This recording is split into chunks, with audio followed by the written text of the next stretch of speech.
Ayan, simulan na tayo guys. Hindi na ako nagbihis. Ayan. So by the way, ang pag-usapan natin ngayon guys, so sa lahat ng hindi na pa nakakilala sa akin, so my name is Coach Chinsun Kalang, isa sa mga OFW na ginagawa part-time yung negosyo, ginagawang extra income habang nagtatrabaho dito sa ibang bansa. So wag po tayong magpapatalo, di ba? So basta pwede pagkitaan ng pera.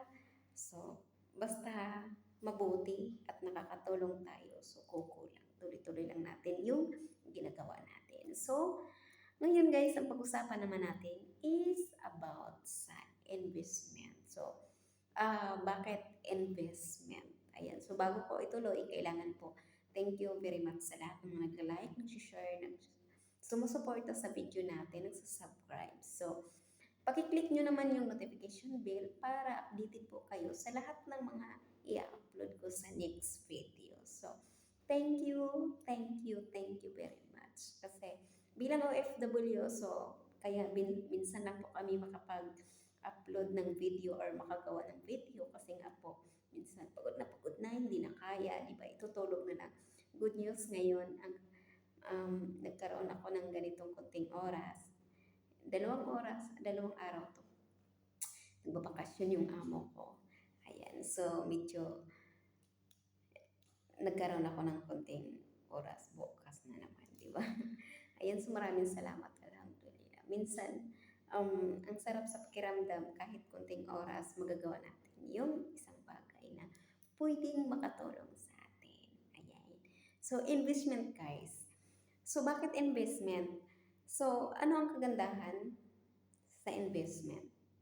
At bakit kailangan mag-i-investment? So, lagi niyong tandaan, lahat ng bagay sa mundong to kailangan lagi tayong nag-investment. Sa mundong to, puro investment yung mga ginagawa natin. Halimbawa, bago tayo nag-abroad, di ba, kumukuha tayo ng mga ID, inasikaso natin yung mga ID, mga requirements, invest din yun para makapunta tayo sa abroad.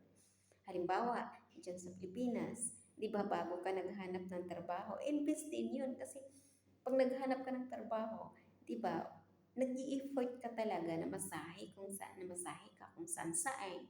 At kung saan, tapos, gumagastos ka talaga sa mga requirements, ganun pa din, investment pa din yun. Sa mga teacher, sa mga estudyante, di ba nag-invest din yung mga bata, nag-aaral, alam niyo, nagme-memorize, naalala ko pa yung todo ako memorize, nag-memorize ako, tapos mamaya-maya, pag-i-exam, di ba, pinaghinalaan pa ako na nangungopia daw ako. So, hindi ko makalimutan na yun yung dahilan na tumigil ako kasi, ano ba yung tawag, yung may isang araw na hindi ka pa pasokin. Ayan. So, sobrang ayan, marami akong na-experience na ganun. Kaya yung ang sipag-sipag mo, tapos may mga na-insecure sa'yo ng mga classmate. Tapos, di ba, kahit, hindi ko talaga alam, kahit saan talaga ako pumunta, matrabaho, manegosyo, or may mga talaga na nag-i-insecure sa'yo. Yung mga nagagalit sa'yo na tao na, sa totoo lang, hindi naman ako pala okay. So, syempre, pag hindi ko na kaya, inaano ako, lumalaban talaga ako. Promise, lumalaban talaga ako. Oo, pero hindi ako yung tipong nangunguna, nangangaway. Hindi rin ako yung pakialam. Kung ano yung ginagawa mo, bahala ka. Basta huwag mo na akong pakialaman. Ang ano ko kasi, ayaw ko yung pinakialaman ako, lalo na yung pinaka-importanting ginagawa ko, personal na ginagawa ko. Yun yung pinaka-ayaw ko. So, syempre, pag inaano naman ako, hindi ako pumapatol ng basta-basta agad. Hinahayaan ko lang yan. Pero syempre, tao lang tayo, napupuno yung puso natin. Asan yung puso dito? Wala. Dito. Syempre, napupuno yung puso natin. Pag napupuno yung puso natin, syempre, umiinit yung ulo, umiinit yung puso natin, umiinit yung dugo. Ayan. Ako, hindi ko alam pag sobrang hindi ko na alam yung gagawin ko tapos nanginginig ako. Pero tao lang tayo. So, yun. Invest. Lahat ng bagay, nag-i-invest na tayo. So, ito yung masasabi ko, bakit sa negosyo natin, hindi natin kayang pag-i-investan. Diba? So, bakit sa mga negosyo, malalaking negosyo, hindi natin pag-investan? Hindi tayo mag-i-invest, diba? So, bakit napaka-importante yung investment? Kasi, pag nag-invest ka, malay mo, may mga makukuha kang benepisyo na pwede makakatulong sa'yo.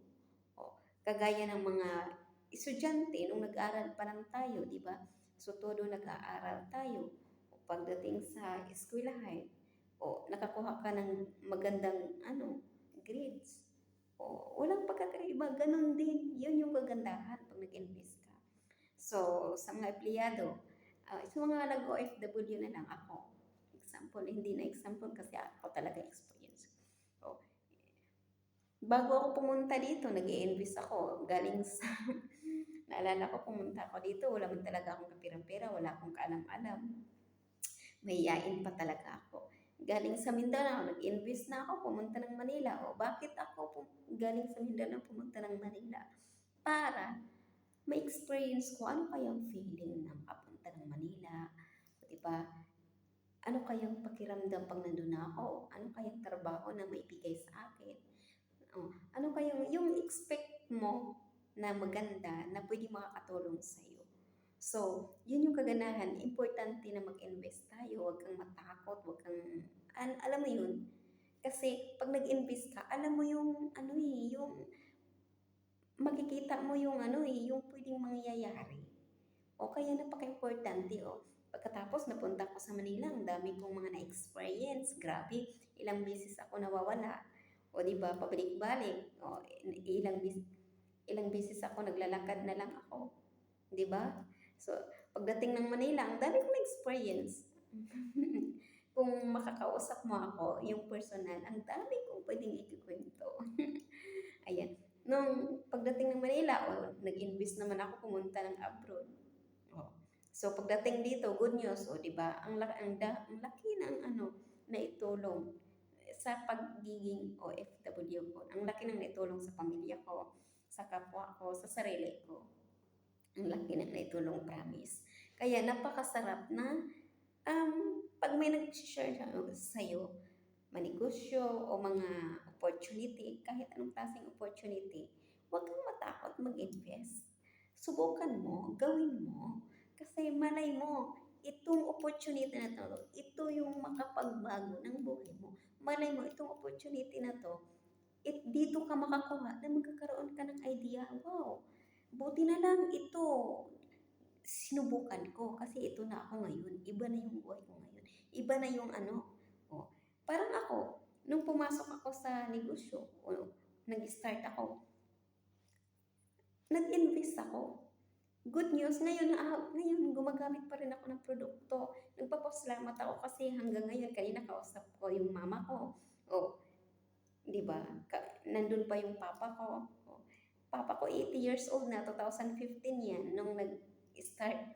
Nag-abroad ako 2015 o 14. Oh, tapos nag-invest ako dito sa negosyo 2015. Imagine mo, kaya invest lang. Kahit anong klaseng opportunity yan. Matrabaho man o manegosyo, huwag kang matakot. Isa ka sa tao na takot, baka ganito, baka ganun, baka hindi mo kaya. Maraming mga duda-duda. Ito yung sasabihin ko sa'yo, huwag kang matakot. Kasi pag nag-invest ka, doon mo malalaman, doon mo makikita na, wow, kaya ko pala. O yung dati na inasahan mo, nung hindi ka pa nag-invest, hindi ka pumasok, iniisip mo na hindi mo kaya. Pero nung nag-invest ka na, nung pumasok ka na, nagugulat ka na, wow, nalampasan, kaya ko pala, iba. O, di ba? Ito na ang resulta, di ba? So, sayang, time is gold tayo. Ayan, ay may mga natutunan, congratulations. So, maraming salamat sa lahat ng mga sumusuporta.